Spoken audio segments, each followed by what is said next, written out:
कि प्रभु श्री राम और भगवान श्री कृष्ण की एक स्थान को लेकर दोनों लीलाएं जुड़ी हुई हैं, यानी कि समुद्र से। और यहाँ गुरु माता ने अपने पुत्र को मांगा, तो इससे क्या निकला कि इस बहाने से पंचजन राक्षस का वध करना था। अगर गुरु माता अपने पुत्र को नहीं मांगती तो भगवान श्री कृष्ण उस स्थान पर नहीं जाते और राम जी के उस स्थान को प्रमाणित नहीं करते, जी क्योंकि इस तरह से हमें प्रमाण देना था। गए, पंचजन ने राक्षस का वध किया। फिर महाभारत में जो शंख होता है वो शंख लेकर आए, यानी कि जी आप जो कहते हैं एक से एक चीज़ जुड़ी होती है और हमें पता ही नहीं लगता।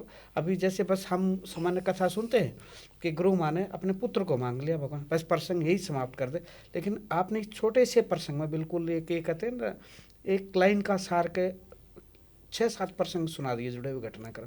इसी तरह प्रभु की लीलाएं जुड़ी हुई और भी है। जोड़ हो तो दूसरा ये प्रसंग हमने इसलिए विशेष रूप से कहा कि जैसे लगता है दशरथ जी वहाँ आए, तो इसी में और भी प्रसंग इस तरह से आते हैं कि क्या होता है। दसम स्कंद के 85वें अध्याय का भी एक जिक्र हम करना चाहते हैं कि उसमें भी इस तरह का जिक्र है। प्रातःकालीन जो पिता वसुदेव जी को जब प्रणाम करने जाते हैं तो वहीं पर वसुदेव जी दोनों की एक तरह से ना स्तुति टाइप करते हैं, जो हमने बताया कि 10वें स्कंद के 85वें अध्याय के श्लोक संख्या 3 से 20 तक वो पूरा एक तरह से ब्रह्म ज्ञान का उपदेश करते हैं। तो वो क्या होता है, भगवान वासुदेव एक तरह से श्री कृष्ण जी ये कहते हैं कि पिताजी जो कुछ आपने कहा है वो अक्षर से सत्य है और आपने हमें वो एक तरह से ब्रह्म ज्ञान का उपदेश दिया है।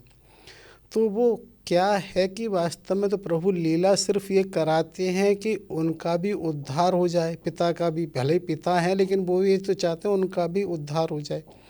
तो उनसे ही वो उस ब्रह्म ज्ञान का उपदेश भी कहलवा दिया और जन जन तक भी पहुंच गया। तो वहाँ पर वो इस तरह की जब वो बात कहते हैं तो उनके बराबर में माता देवकी भी बैठी हुई थी, क्योंकि ये हमने जो घटना की वर्णन कर रहे हैं ये 85वां अध्याय, और जब वो 45वें अध्याय में जब हमने कहा था कि वो ऐसा उन्होंने अपने गुरु को, सांदीपनी गुरु को एक तरह से दक्षिणा में वो उनका पुत्र दिया, तो क्या होता है कि माता देवकी भी उनसे स्तुति करती हैं और बलराम से और उससे कि मैं सब समझ चुकी हूँ और ऐसा हो ही नहीं सकता कि ऋषियों और संतों तक उन तक नहीं आए।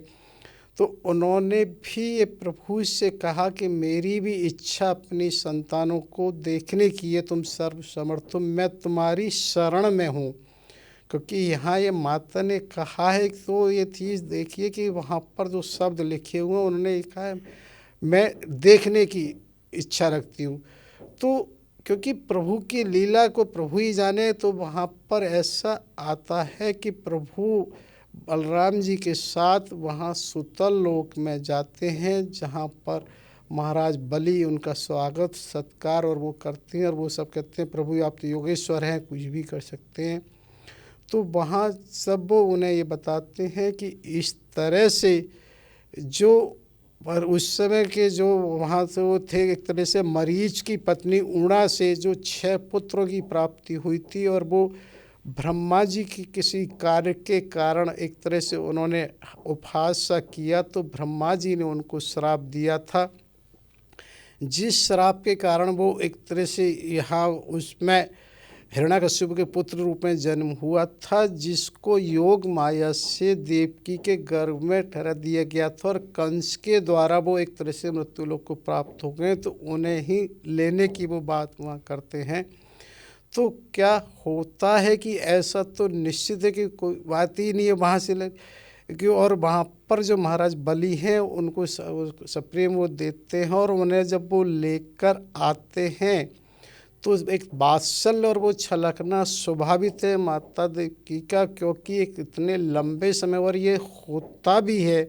माता तो माता होती है, जो भी संतान हो ऐसा नहीं हो सकता उसके प्रति ना हो, तो उनकी वो छलकती, और ऐसा भी उसी में आता है कि उनके वात्सल्य के बाद एक तरह से उसका समय, और वो वहीं से फिर वो चले जाते हैं, मतलब केवल क्योंकि उन्होंने दर्शनों की ही इच्छा की थी, तो एक तरह से उन्हें वो दर्शन ही होते हैं। साथ ही एक और प्रसंग इसमें करना जरूरी है कि 10वें स्कंद के अध्याय 89 में भी ऐसा जिक्र आता है कि एक बार सब आपस में ऋषि मुनियों में ही इस तरह की वहाँ चर्चा आती है कि हो रही थी कि वे नदी किनारे की कौन से उनको महानता दी जाए। तो वहाँ भृगु महाराज ऐसा बताते हैं कि परीक्षा लेने के लिए सबसे पहले ब्रह्मा जी को गए। उन्होंने उनकी जानबूझकर ना कोई स्तुति ना अभिनंदन प्रणाम किया।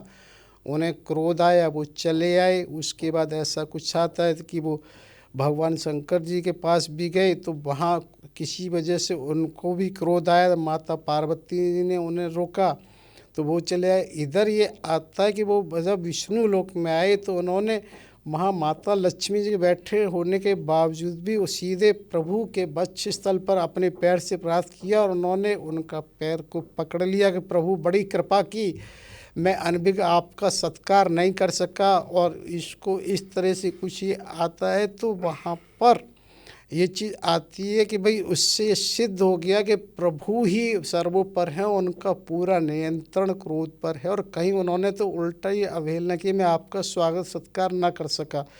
तो एक तरह से उनको ही सारे ऋषि मुनि ये मान लेते हैं भगवान विष्णु ही सर्वोपर हैं। बोले ये तो हमारे लिए क्या अद्भुत आपने प्रश्न किया। सिर्फ भृगु ऋषि का प्रसंग सुना दिया जाता है कि उन्होंने अपने भगवान विष्णु के वक्ष पर लात मारी, लेकिन आपने तो कहा कि इसके पीछे एक लीला थी। मतलब ये अद्भुत जी, मतलब एक तरह से रिसर्च कह सकते हैं आज जी के जी में भाई उस कि समय क्रोध पर किसका कंट्रोल है, ये जी रिसर्च भाई उस समय के जो वर्तमान ऋषि मुनि थे तो उनमें भाई क्या होता है कि जैसा व्यक्ति वैसी चिंतन, जैसे खेल का कोई अगर है खिलाड़ी तो उसका चिंतन वहाँ उसके उसमें होता है। तो वहाँ ऋषि मुनियों में चिंतन था कि हम किसको प्रधानता दें। उस प्रधानता को देने के कारण ही उन्होंने ऐसा किया और उसमें जाकर फिर सर्वोपरि सबने इसे शहर से स्वीकार किया कि भगवान विष्णु ही सर्वोपर हैं, उनको कहीं भी लेश मात्र क्रोध नहीं रहा है। तो इसको वर्तमान समय के हिसाब से हम अपने हिसाब से कैसे जोड़ें इसको अपने ऊपर? इसको हम ऐसे जोड़ें कि जिसका अपनी इंद्रियों पर पूर्ण संयम है वो सर्वोपर है। कोई स्थिति परिस्थिति, कोई स्थान, कोई पद ऐसा नहीं है, क्योंकि यहाँ भगवान विष्णु भी एक तरह से बिल्कुल सर्वजन सामान्य की तरह से उन्होंने संतों का स्वागत किया है, संतों को सर्वोपरि माना है। चलिए सर, बहुत सुंदर हमारा मार्गदर्शन हो रहा है। लेकिन वो कहते हैं ना, हमेशा इस समय की सुई आगे आ जाती है जो इस यात्रा को रोकने के इशारा करती है। अगली कड़ी में फिर से इस चर्चा को जारी रखेंगे और हमारे पास वही शब्द हैं सर आपका आभार व्यक्त करने के सिवाय, और दर्शकों से भी यही कहेंगे अगली कड़ी में फिर से जुड़े रहिए, क्योंकि अब हमारी जो यात्रा है ना, मतलब हम कहते हैं विराम की ओर जा रही है। फिर इसके बाद अद्भुत रिसर्च फिर से हम सत्संग करेंगे इस विषय पे। तो आप भी जुड़े रहिए और संतवाणी चैनल देखते रहिए। सर आपको पुनः हम ये कहेंगे आपका आभार वंदन। जय सिया राम। जय सिया राम। आपका भी बहुत बहुत धन्यवाद। सभी श्रोताओं और दर्शकों का भी कोटि कोटि आभार तथा होने वाली गलतियों के लिए क्षमा याचना। जय सिया राम।